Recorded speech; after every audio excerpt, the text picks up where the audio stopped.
No se asuste con lo que oiga a continuación.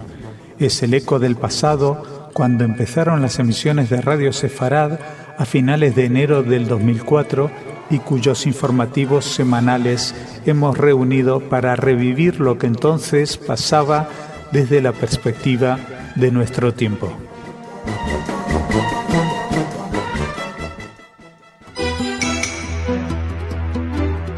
Señoras, señores, bienvenidos a nuestro espacio informativo. Las negociaciones de Hamás e Israel no han funcionado, tampoco las de Hamás y Al-Fatah. Malos tiempos para las conversaciones, hablaremos de esto hoy. También hablaremos de Durban II. Parece que eso suaviza el borrador del posible documento que se lea ahí en esa reunión. Además, nos acercaremos también a conocer la educación de los musulmanes en la Alemania con respecto a la Shoah, y terminaremos con una noticia de padre de familia para los amantes de los dibujitos animados. Todo esto será en la primera parte del informativo. En la segunda, Ana, como de costumbre, nos traerá noticias de corte cultural. Empezamos dándole la bienvenida a Jordi. ¿Cómo estás? Hola, Masa, muy bien. Bueno, y decía que malos tiempos para las conversaciones, las principales que nos tenían más agobiados, más preocupados, las de la liberación de Gilad Shalit, pues parece ser que no han salido adelante por ahora. El diario online Aurora Digital publicaba ayer que tras mantener una serie de negociaciones maratónicas con Hamás a través de mediadores egipcios, el jefe de los servicios de inteligencia internos, Shin Bet, Yuval Diskin, y el enviado especial del primer ministro, Ofer Dekel, regresaron a Jerusalén el lunes sin un acuerdo para liberar al soldado secuestrado Gilad Shalit.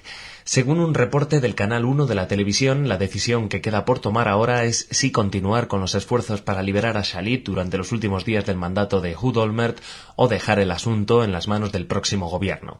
La televisión también afirmó que funcionarios de Hamás señalaron que las diferencias aún son grandes en cuanto a la lista de prisioneros a liberar en el acuerdo.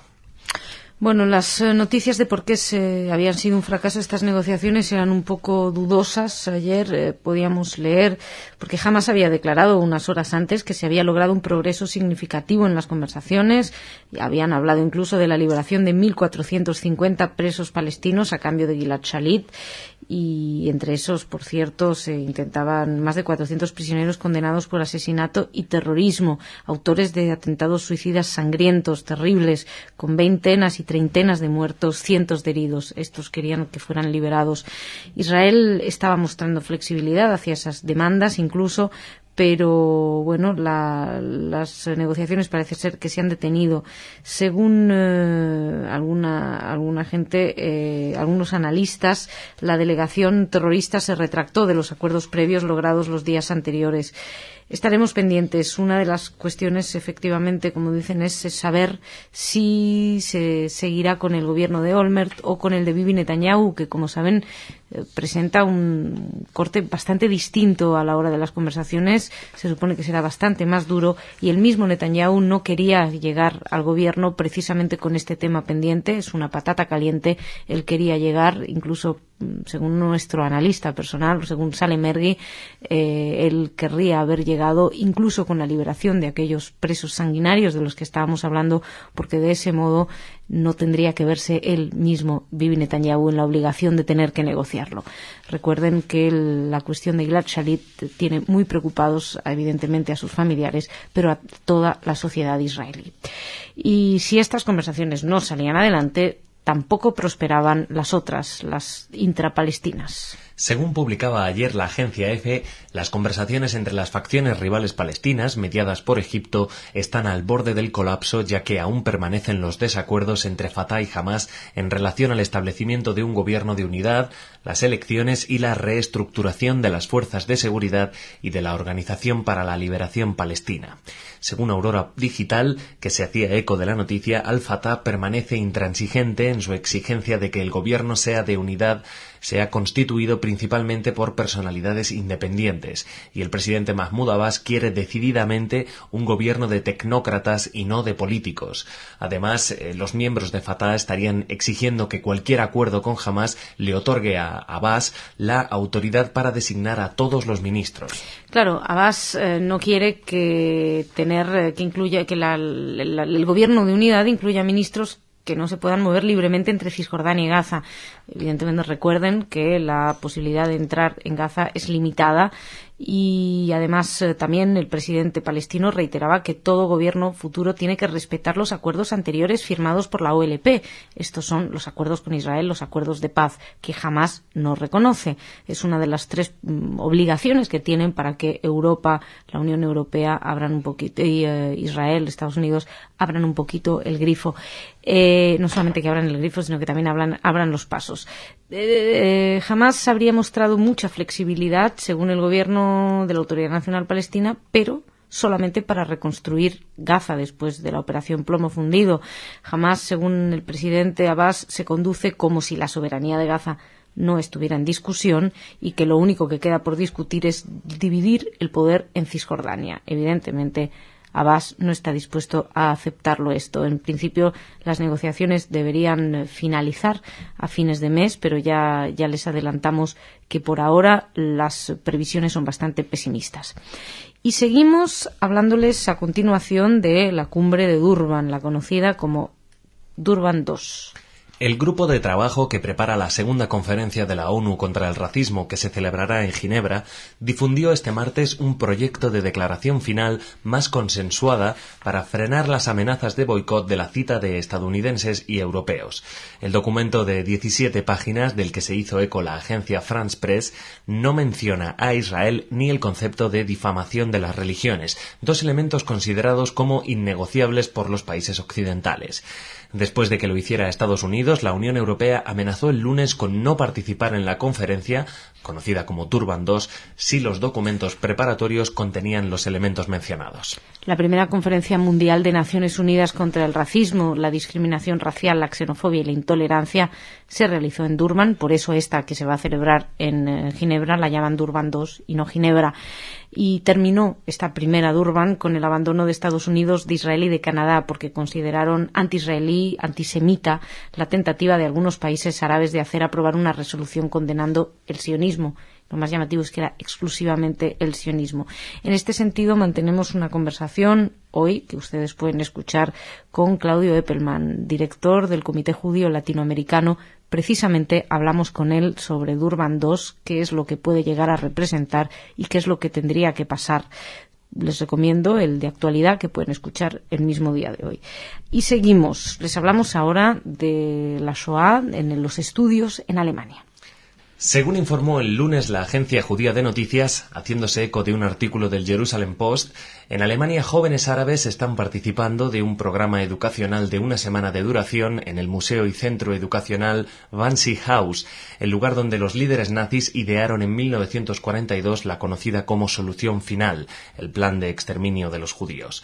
Wannsee Haus es una de las varias instituciones en Alemania que hoy en día tratan de luchar contra el antisemitismo y la negación de la Shoah, particularmente entre jóvenes musulmanes.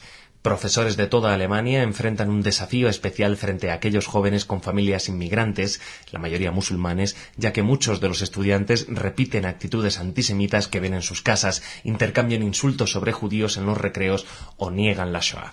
Misha Brumlik, que es profesor de pedagogía en la Universidad Johann Wolfgang Goethe en Frankfurt, declaraba que existe un problema, pero que no se puede cuantificar. Y explicaba en este artículo del Jerusalem Post cómo escuchó muchos maestros que se quejan de que sus alumnos dejan de asistir cuando cuentan que han sido que han sido testigos de la Shoah en las clases, y los padres defienden a estos chicos diciendo que se encontraban enfermos y que por eso no podían asistir a las clases donde se hablaba de la Shoah. Lo mismo pasa cuando los cursos visitan el Centro de Información en el Museo del Holocausto en Berlín o los museos judíos. Incluso Ulrike Bönke, que enseña en una escuela pública de Berlín, explicaba cómo uno de sus alumnos no tenía permiso de sus padres para ir a visitar un campo de concentración a las afueras de Berlín, y entonces decidió que no le importaba lo que dijeran los padres, actuó sin la autorización de los padres y llevó al alumno, insistió. Y bueno, según ella, la mayoría de los alumnos se sintieron realmente afectados por la visita.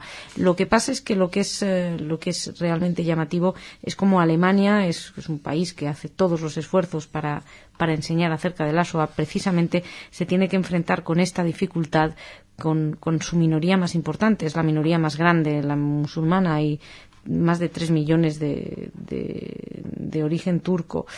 Y 82 millones es el total de la población alemana. Bueno, seguimos. Les vamos a hablar ahora de un juicio, una cosa curiosa en los Estados Unidos. La justicia norteamericana falló contra la editora musical Burn Company, quien había demandado en el año 2007 a la compañía Fox Broadcasting, al creador de Padre de Familia, Seth MacFarlane, y a los productores de la serie por violar los derechos de autor al realizar una versión cómica de la canción When You Wish Upon a Star. Burn Company, propietaria de los derechos de autor de la canción de Late Harline y Ned Washington, que aparecía en la película de Walt Disney Pinocho y por la cual ganó un Oscar a la mejor canción, aseguraba que la versión aparecida en un capítulo de esta serie era una copia suavizada de esta y que su contenido había dañado seriamente al original. La polémica versión de Padre de Familia, criticada por lo que algunos califican como una declaración antisemita y titulada I Need a Jew, Yo necesito a un judío, resulta ser una crítica de cómo algunos estadounidenses ven a la población judía que vive en el país. Bueno, al parecer en las frases de esta versión de When You Wish Upon a Star se pueden extraer frases como ¿dónde encontrar un Baum, un Steen o un Stein? Ya saben que son las terminaciones típicas de algunos apellidos judíos, y dicen que un Baum, un Stein, ¿dónde encontrar un Baum, un Stein que me enseñe cómo lloriquear y hacer mis impuestos? O otra cosa que dicen, aunque sean aborrecidos por muchos, yo amo al pueblo judío aun cuando mataron a mi señor. Al parecer esta letra hizo que en un principio la cadena Fox decidiera no distribuir ni emitir ese episodio, porque decían que efectivamente tiene un carácter ofensivo. Pero finalmente el episodio se emitió en 2003 por la cadena Network, fue repetido incluso unas 36 veces y ahora la justicia considera que no es antisemita porque incluso según la juez del distrito de los Estados Unidos, Deborah Batz, que es quien ha fallado, dijo que la letra y el tono de la versión es totalmente diferente. Además aseguró que el editor de la música sí se había beneficiado de esa canción con otros shows, dice la nota, más sanos, como la canción en la película Pinocho, y según la juez es precisamente esta asociación la que abre la canción a la burla y a la parodia. En fin, el tema no es si sacaron dinero o no con eso, el tema yo creo que era si era antisemita o no, pero eso parece que no ha quedado demasiado plasmado que sea antisemita, más bien era una burla del antisemitismo. En fin, Jordi, muchísimas gracias, lo dejamos aquí, yo me voy a hablar con Ana de Cultura.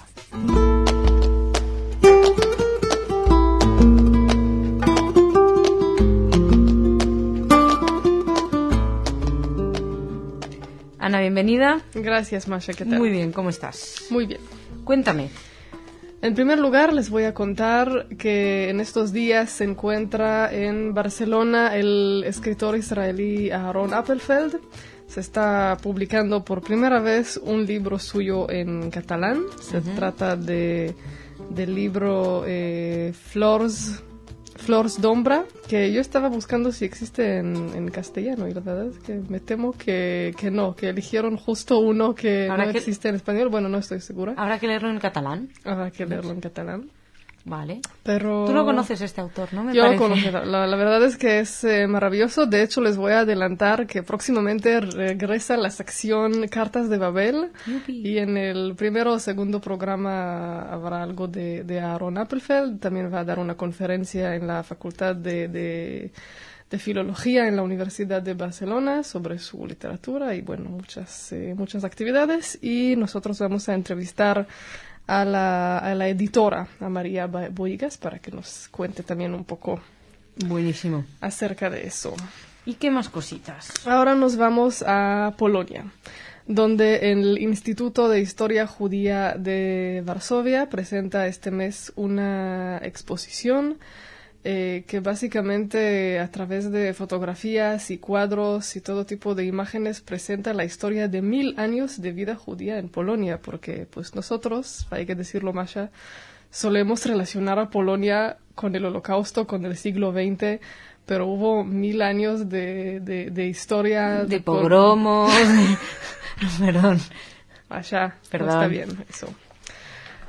Sobre la aportación de los judíos a la cultura, al arte, a muchísimas cosas, obviamente, que de hecho en la Edad Media huían de otros países de donde los expulsaban y llegaron a Polonia. Así es que verdad. Vamos a ver, Es no muy es todo injusta. Muy injusta. Bien.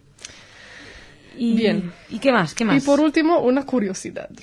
La Biblioteca Británica se acaba de anunciar que perdió 9.000 libros. Así, como si fuera, ya sabes, como perder unas llaves.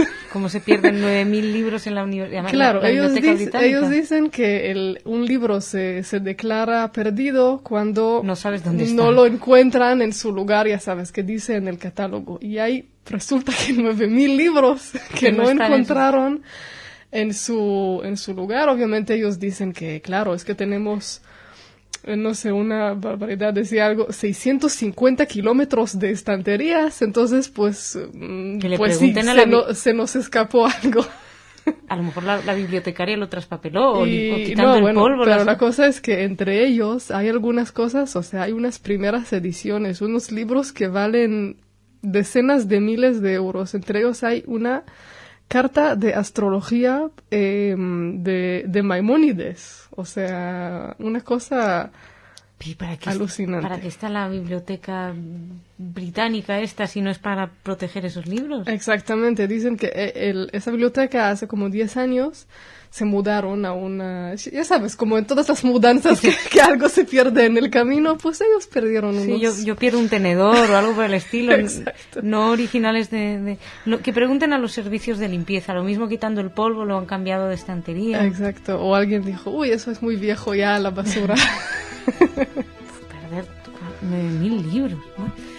En fin, Ana, muchas gracias. Si nos encuentras, avísales. Sí. Te esperamos mañana. Señoras, señores, muchas gracias por su atención. Nosotros también volvemos mañana.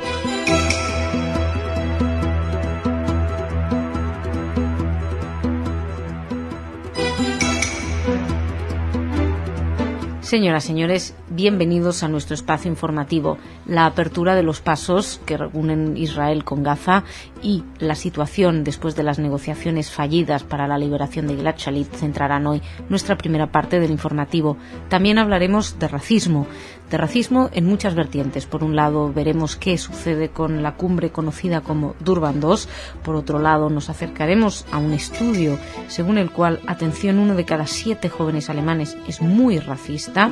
Y además vamos a hablar de un fallo aquí en España de un tribunal de Barcelona que condenó a 8 meses de prisión a un chico que agredió a una ecuatoriana en un metro. Lo pudimos ver todos a través de las pantallas de la televisión y esto escandalizó al mundo entero. Todo esto en la primera parte del informativo. En la segunda hablaremos, como es habitual, de cultura, que Ana nos traerá alguna de sus informaciones a través del mundo de qué es lo que podemos ver y de qué curiosidades se pueden encontrar con respecto a temas, pues eso, más amables, más culturales. Empezamos dándole la bienvenida a Jordi. Hola, Masha. Jordi, ¿cómo estás? Bien. Y te damos la palabra, ¿cómo llegas? Según informaba ayer Europa Press, las autoridades israelíes abrieron este miércoles los pasos comerciales de la frontera con la Franja de Gaza para permitir la entrada de alimentos y ayuda humanitaria en el territorio palestino. El presidente del Comité de Gaza para la entrada de bienes, Raed Fatou, precisó que se abrió el paso de Kerem Shalom, en el sureste de la franja, para permitir el acceso de 115 camiones, incluidos 32 de la ONU y de otras organizaciones internacionales. Además, 63 camiones tenían previsto introducir productos de uso diario, carne congelada, harina, cereales, azúcar, pasta, aceite, pañales, papel higiénico y mantas para su posterior venta. Otros 14 camiones iban a destinarse a transportar frutas frutas, ajo y material agrícola. Y por último, otros 6, aluminio, tuberías y cables de electricidad para instalaciones eléctricas. Y no solamente el paso de Kerem Shalom es el que se abría, también el de Karni se va a abrir, está previsto que se abra para permitir la entrada en Gaza de 45 camiones. Estos irán con trigo y pienso y diésel para la central eléctrica, además de 200 toneladas de gas para uso doméstico. El subsecretario general del Sindicato de Propietarios de Terminales de Gas dijo que Israel ha aumentado la cantidad de gas que suministra a través de la terminal de Najalos, aunque dice que sigue siendo no suficiente, que necesitan más. Y no solamente estos pasos, no solamente Karni y Kerem Shalom, sino que también se va a abrir el de Rafah, el que comunica Egipto con Gaza. En esta situación estará abierto durante 3 días, está previsto miércoles, jueves y viernes que esté abierto, para que pasen primero las personas enfermas que tenían que haber atravesado la frontera ayer, y que hoy y mañana puedan salir los estudiantes y aquellos extranjeros que tengan pasaporte o visado. Mientras esta apertura parece presagiar momentos un poquito más amables o menos tensos entre Gaza e Israel, Gaza y Egipto, parece que la siguiente noticia ilustra lo contrario concretamente. El corresponsal en Oriente Medio del diario argentino Clarín, Shlomo Slutsky, publicaba ayer que tras el fracaso del acuerdo para la liberación de Shalit a cambio de presos palestinos, Israel estudia endurecer las condiciones carcelarias de los detenidos que reclama Hamás. Ayer se reunió por primera vez una comisión nombrada por el jefe de gobierno israelí, Ehud Olmert, con el respaldo del Gabinete de Seguridad, y cuya misión consistía en estudiar la imposición de limitaciones a los beneficios que reciben los prisioneros palestinos en las cárceles israelíes. La comisión fue creada inmediatamente después del fracaso de los intentos para liberar al soldado Gilad Shalit, al negarse Israel a aceptar la totalidad de las condiciones y los nombres de prisioneros palestinos impuestos por Hamás. Hamás acusa a Israel del fallo de las negociaciones. Israel, por su parte, acusa a Hamás. Lo que ha ocurrido es que, como de costumbre, se empiezan a escuchar un montón de cuestiones un poquito extremas. Por ejemplo, el Foro de Juristas por Israel presentaba una propuesta que pide que los prisioneros no reciban nada que no sea lo estrictamente necesario, o sea, comida, bebida, ropa y sitio donde dormir, y nada más. Lo cierto es que hemos sabido, gracias a esta noticia, que en estos momentos los prisioneros tienen la posibilidad de estudiar una carrera universitaria, preparar su propia comida, hacen deporte, reciben $300 al mes de Hamás para comprar en el bar de la prisión. Y esta comisión va a resumir sus propuestas el domingo para ver qué es lo que proponen para acortar estos derechos de los presos de Hamás. También en Hamás se hacen declaraciones profundamente despropósitos, extremos. Después de acusar a Olmert, las brigadas Esedin al-Qassam, que es el brazo armado de Hamás, afirmaban que no tienen problema en mantener en cautiverio a Shalit por 1 o más años, y además amenazaban con seguir secuestrando y además elevando exigencias para liberar y responsabilizando además a Israel por el fracaso de las negociaciones. Dentro de todo este rifirrafe entre Israel y Hamás, Israel de alguna manera tuvo que explicar por qué no había liberado, por qué no había aceptado todas las exigencias de Hamás, que además habían ido aumentando a medida que ellos se iban dando cuenta de que Olmert estaba siendo presionado por la opinión pública para conseguir esa liberación de Shalit. Entonces Hamás fue subiendo sus exigencias.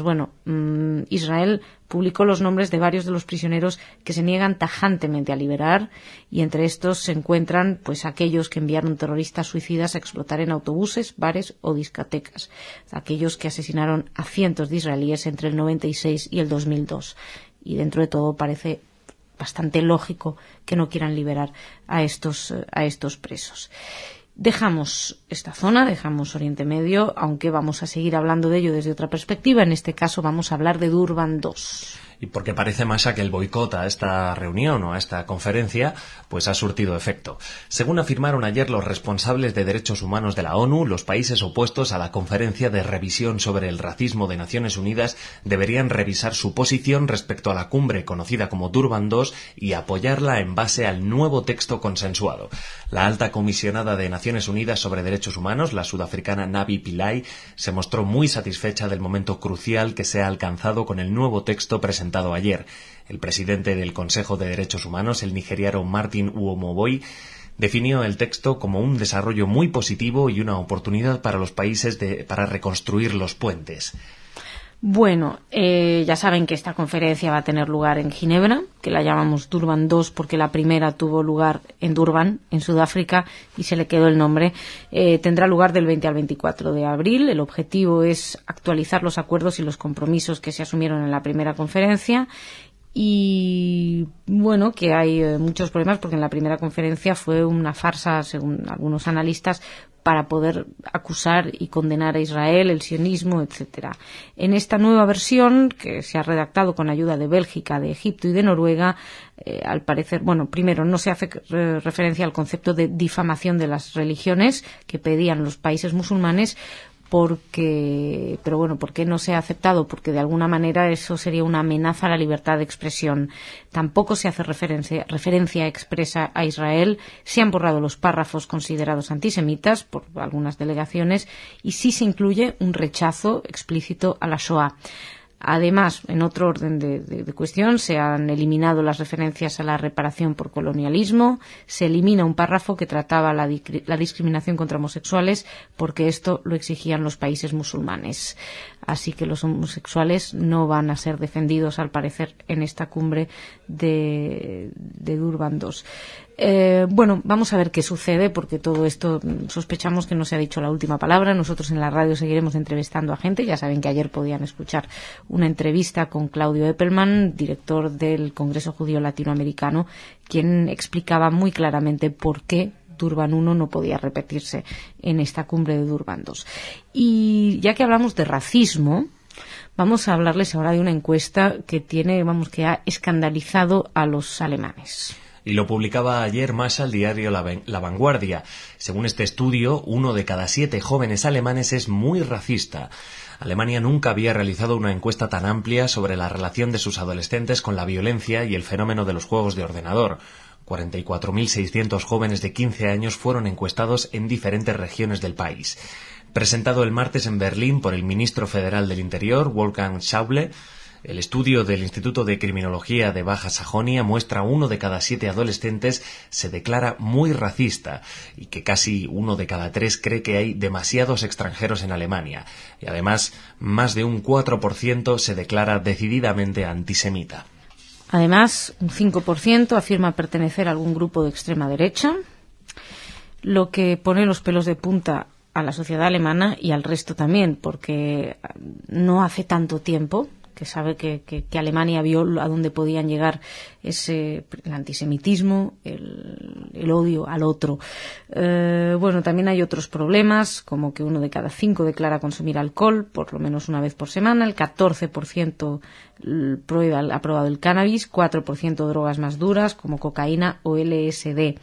También hay un problema con los juegos de ordenador, al parecer son muy adictivos y pasan el 15,8% de ellos está enganchado y pasa más de 4 horas y media diarias delante del ordenador jugando.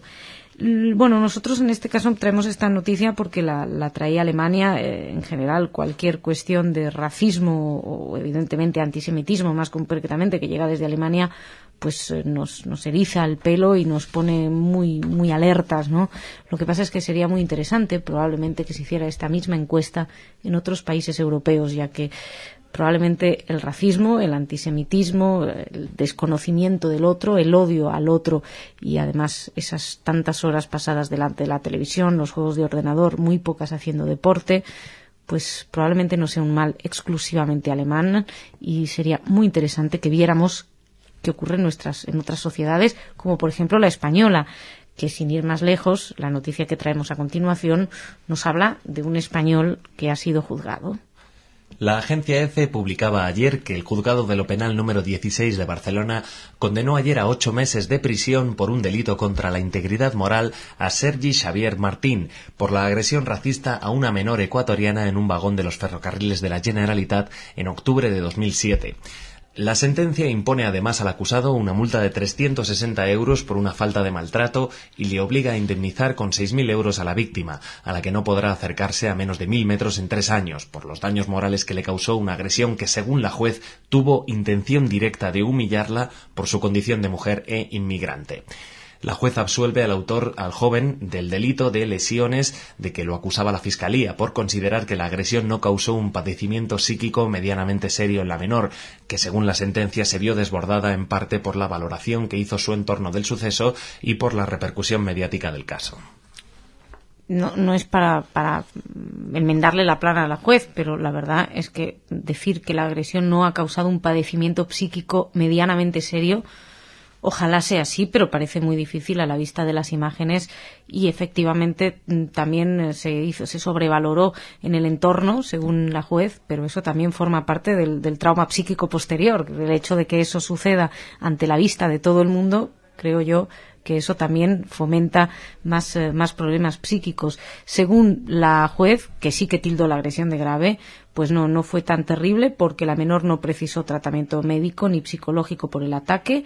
Según parece ser, se limitó a tomarse una pastilla para el dolor de cabeza y salió la noche siguiente con sus amigas. Además, faltó en su cita al juzgado, así que esto, según la juez, demuestra que trató de recuperar su vida con normalidad.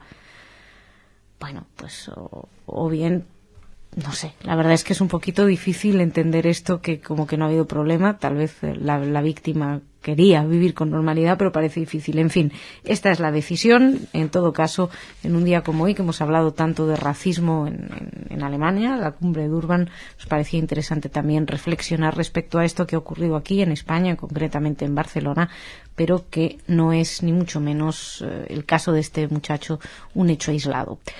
Y Jordi, pues muchísimas gracias. Gracias a ti, Masha. Nos reencontramos mañana. Pues. Muy bien, nosotros nos vamos ahora a hablar de cultura con Ana.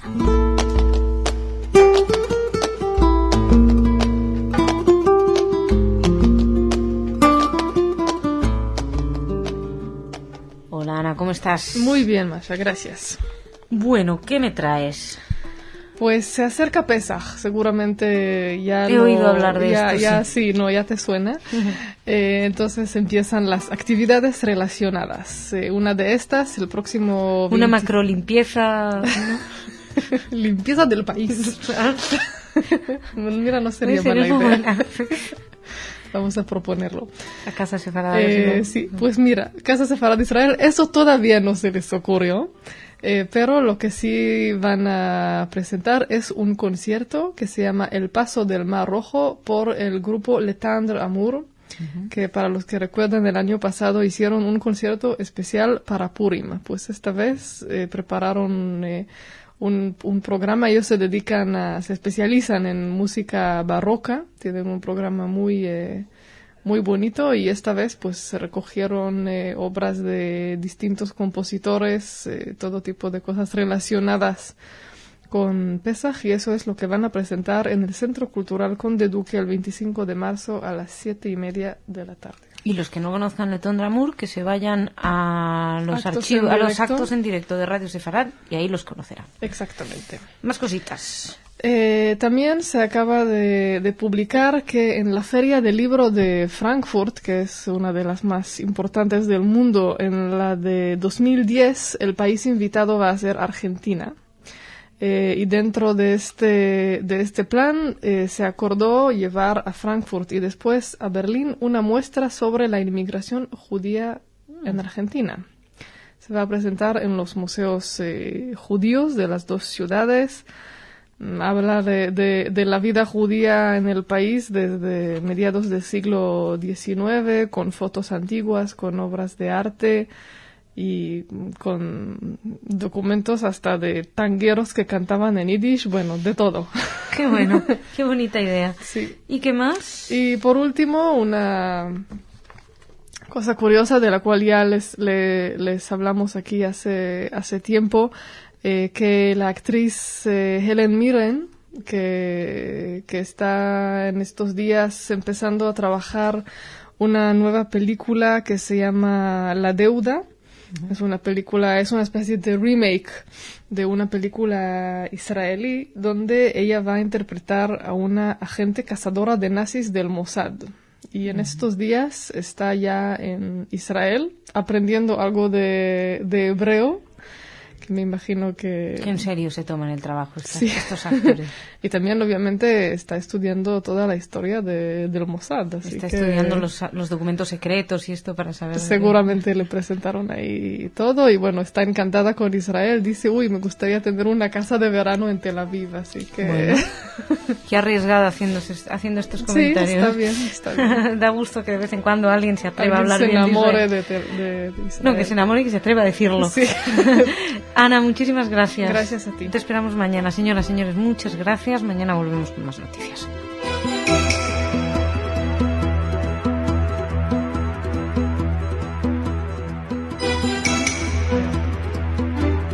Señoras, señores, bienvenidos a nuestro espacio informativo. Este sábado se cumplirán 1000 días del secuestro de Gilad Shalit. Vamos a hablar de la situación en estos momentos. También hablaremos de esas conversaciones estancadas entre Hamas y Fatah, además de acercarnos a la publicación de unos testimonios de soldados israelíes que dejan en bastante mala situación al Tzahal. Todo esto, añadiremos una situación de cómo está la comunidad judía de Yemen, que veníamos alertándolo desde hace tiempo, pero ahora ya directamente van a salir de Yemen. Les contamos cómo, y terminaremos con otra noticia acerca de este hombre que agredió a una joven ecuatoriana en el metro y que SOS Racismo no está de acuerdo con la pena que le ha caído. Todo esto será en la primera parte del informativo. En la segunda, Ana nos traerá noticias de corte cultural, pero tenemos que empezar por lo que solemos empezar, que suele ser primero dándole la bienvenida a Jordi. Jordi, bienvenido. Hola, Masha, ¿qué tal? Muy bien, y en segundo lugar, tú nos cuentas que una vez más conversaciones no llegan a nada. Según fuentes palestinas, las conversaciones mediadas por Egipto entre Hamas y Fatah se interrumpieron el jueves sin acuerdo alguno para formar un gobierno de unidad nacional. En las conversaciones de unidad, Hamas y sus rivales de Fatah trataban de acordar los términos de una coalición de gobierno que abriera el camino a las elecciones en enero. La mayor dificultad radicó en el programa del nuevo gobierno. También que Hamas no quiere aceptar los acuerdos pasados firmados con Israel. Fatah explicó que el nuevo gobierno tiene que adherir el programa de la OLP, que reconoció a Israel en el 93. Hamas no reconoce a Israel, solo quiere que el nuevo gobierno respete los compromisos de la OLP. Había habido un momento de un poquito de esperanza, parece que no se llega a nada. Hablamos de esto con nuestro corresponsal, con Salem Ergui. En general, de las noticias que les vamos a traer hoy acerca de Israel, las ampliamos con muchísima más detenimiento y mayor análisis con Salem Ergui, que lo pueden escuchar como cada viernes en el programa especial desde Israel. Seguimos ahora con un informe, con lo que está dando de sí un informe que, como les decíamos al principio, no deja en muy buena situación al ejército israelí. El diario online Aurora Digital informaba ayer de que tras la publicación de los testimonios de soldados y oficiales que tomaron parte en el operativo militar en la Franja de Gaza y que denunciaban actuaciones no éticas y una conducta criminal por parte de los militares, Tzahal anunció el lanzamiento de una investigación sobre este asunto. En una declaración emitida por la oficina del portavoz del Ejército, se comunicó que el abogado general militar, el general de brigada Abihai Mendelblit, dio instrucciones a la División de Investigación Criminal de la Policía Militar de Tzahal para investigar las reclamaciones de los soldados. Los testimonios incluidos informan, entre otras cosas, de disparos contra personas civiles o la evacuación de familias a zonas que los militares no definieron como zonas restringidas. Bueno, también hablamos de esto con Salem Ergui en el programa Desde Israel. Les cuento que el ministro de Defensa, Ehud Barak, expresó que estaba seguro de que Tzahal examinará las conclusiones con toda su gravedad, y el ministro de Defensa dijo que no tiene ninguna duda de que eso será inspeccionado caso por caso. Pues ojalá sea así. Seguimos. Hablamos a continuación de Gilad Shalit. A casi 1000 días del secuestro de Gilad Shalit, el embajador francés para Israel se acercó personalmente a la carpa de protesta en Jerusalén y le entregó el mensaje del presidente francés. El miércoles la familia Shalit anunció que han decidido que la carpa permanezca en frente de la casa del primer ministro israelí en Jerusalén. Este sábado se cumplen 1000 días de cautiverio del soldado de las fuerzas de seguridad de Israel que fuera secuestrado en la Franja de Gaza. Y en estos momentos no parece que haya tantas esperanzas como había la semana pasada. Da la sensación de que después del estancamiento de las negociaciones entre Hamás e Israel y teniendo en cuenta la futura entrada de Bibi Netanyahu como primer ministro, mucho más duro a la hora de negociar, pues la situación es bastante crítica. Jean-Michel Casa, que es el embajador de Francia en Israel, se presentó en la carpa, entregó a la familia del soldado una carta firmada por Sarkozy y dijo que el presidente francés quería expresar su solidaridad con los padres de Shalit. También dijo que si bien las negociaciones por su liberación no han tenido éxito, aún está la esperanza de que en el futuro prosperarán. Así lo dijo el diplomático. Nosotros llevamos un tiempo hablándoles de la dificilísima situación de la comunidad judía en Yemen. Bueno, pues se toman medidas y muy drásticas. Aurora Digital publicaba ayer que, temiendo una ola de asesinatos tras las amenazas a la comunidad judía yemenita, el órgano general de las Federaciones Judías de América del Norte evacuará casi la mitad de la comunidad judía de Yemen a los Estados Unidos durante las próximas 2 semanas. La Unión de Comunidades Judías está trabajando con el Departamento de Estado norteamericano, las federaciones locales y la Sociedad Hebrea de Ayuda a Inmigrantes para preparar la evacuación y ayudar a financiar los $800.000 de gastos para la absorción de los 110 yemenitas judíos que representan más de un tercio de la actual comunidad. El órgano informó de que la financiación es para los costos de reasentamiento, tales como vivienda, alimentos y programas de servicio social. Bueno, esto evidentemente, por un lado, uno se alegra de que la comunidad judía internacional se ocupe de estas personas amenazadas, de estos judíos amenazados, pero como en todas partes ha habido polémica. ¿Por qué? Porque la agencia de Judía ha criticado ese movimiento diciendo que estos judíos no tienen que emigrar a Estados Unidos, que el lugar de los judíos es su patria, que es la tierra de Israel, y que como todos los judíos del mundo, lo que tienen que hacer los judíos de Yemen es hacer alía a Israel. Ese es su destino, según la agencia judía, que criticaba esta decisión del órgano que quería mandarlos a los Estados Unidos. El organismo está particularmente molesto porque la alía de los judíos yemenitas está programada a instancias de la comunidad hasídica Satmar de Nueva York, que se opone al sionismo político y, bueno, como ven, la capacidad de crear polémica con todo. En fin, lo importante es que si estos judíos estaban en peligro, lo importante por lo pronto es sacarlos del peligro y ya luego se verá. Nosotros vamos terminando con esta primera parte del informativo con la noticia de este racista que había agredido a una mujer, a una joven ecuatoriana, y que no nos convencía del todo la sentencia de la juez. No, nosotros ayer no somos los únicos a los que no convenció. La agencia Servimedia informaba ayer de que SOS Racismo Catalunya recurrirá a la sentencia de una juez de Barcelona que condena a Sergi Xavier Martín a 8 meses de cárcel por agredir a una joven ecuatoriana en el tren en octubre de 2007. Así lo anunció la portavoz de SOS Racismo de Cataluña, Begoña Sánchez, quien afirmó que su organización no está satisfecha con la sentencia porque no se ha completado el agravante de racismo, que para ellos es fundamental. Sánchez explicó que no aplicar este agravante, que recoge el Código Penal, diluye los casos de racismo y xenofobia que llegan a la justicia, lo que supone un mensaje muy desalentador para otros casos que no son tan mediáticos y que pasan en el día a día. Ella destacaba que con este caso no se ha hecho una sentencia ejemplarizante, así que es difícil que se hagan otros casos y por eso ellos la van a recurrir. Si recuerdan, ayer nos sorprendía también que hubieran dicho que la joven, que la víctima, la agredida, no había tenido ningún tipo de secuelas psíquicas por el ataque. Y según algunos analistas, los 8 meses de cárcel, al no tener el acusado ningún tipo de antecedentes penales, pues no tendrían ni tan siquiera que cumplirlos. Y a saber si los 6.000 euros que debía pagar a la víctima, si no tiene medios, si los iba a tener que pagar. En fin, vamos a estar pendientes también de este caso, si es ejemplarizante para evitar que el brote de racismo pues se aferre más aquí en España, por lo menos. Jordi, muchísimas gracias. Gracias a ti, Masha. Shabbat shalom. Shabbat shalom. Buen fin de semana. Nosotros nos vamos ahora a hablar de cultura con Ana.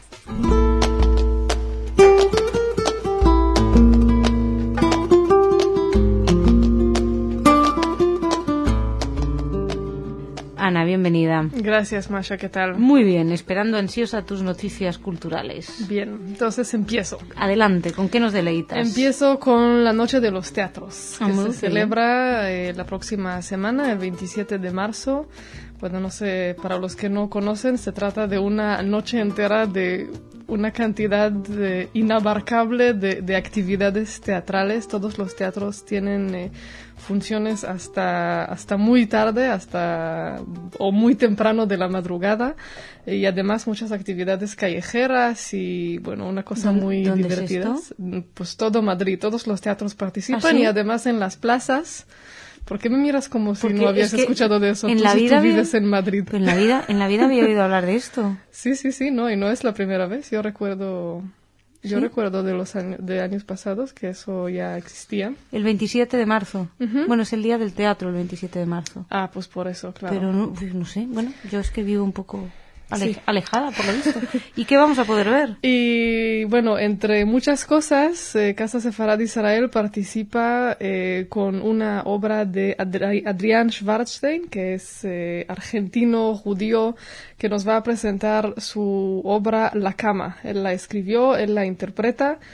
Y eso va a ser de las actividades callejeras. En la plaza de Santa Ana, él va a estar ahí con su cama tratando de encontrar un lugar para descansar o algo así, crear un hogar.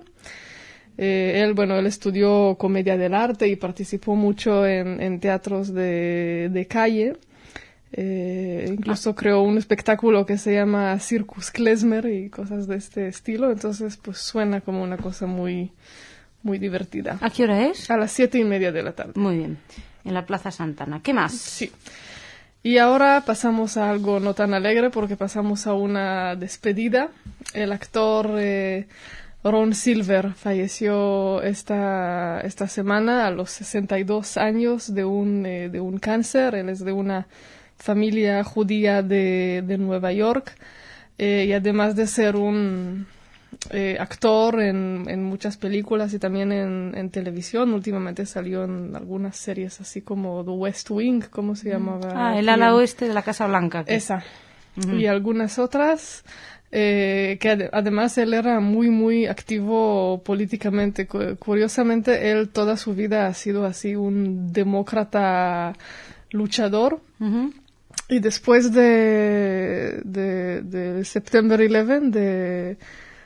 11, de los 11S, se convirtió en un republicano, básicamente. O sea, una cosa se fue de un lado al otro.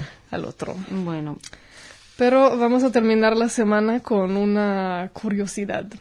Un violinista norteamericano, una de las grandes estrellas de la música clásica de estos tiempos, también de familia judía, se llama Joshua Bell. Un joven violinista que el Washington Post le pidió participar en un experimento. Hace unas semanas él se fue a una de las estaciones de metro más concurridas de Washington, se puso ahí como la gente que toca en el metro, y estuvo ahí tocando durante una hora un concierto con Bach, con Schubert, tocando un Stradivarius valorado en $4 millones de dólares. Pues querían ver si la gente reconoce grandeza cuando... Déjame que adivine que no. Adivinas correctamente. El joven ganó $30 en esta hora. Solo una persona lo reconoció porque lo había visto en la tele, y un niño, porque obviamente todo estaba así grabado en secreto, y un niño que estaba así como muy entusiasmado y quería ver, pero su madre lo estaba así jalando de la mano, así de ya vámonos, no le dejó. O sea, el único que tuvo ahí capacidad de sensibilidad artística fue ese niño, y los adultos se lo prohibieron. Exactamente. Bueno, pues... Y de hecho al final cuenta que un experimento parecido se hizo también en Madrid, en la estación de Nuevos Ministerios, con Ara Milikian. Y también recuerdo, además, todavía peor, algo como 4 euros le dieron y nadie se paró. Yo recuerdo ese experimento. En fin, nada, que en el metro no tenemos la sensibilidad puesta en el arte, eso, ¿no? Desde luego. Ana, muchas gracias. Shabbat Shalom. Shabbat Shalom. Señoras, señores, muchas gracias por su atención. Que pasen un buen fin de semana. Shabbat Shalom. Ya saben que volvemos la semana que viene con más noticias aquí en Radio Sefardí.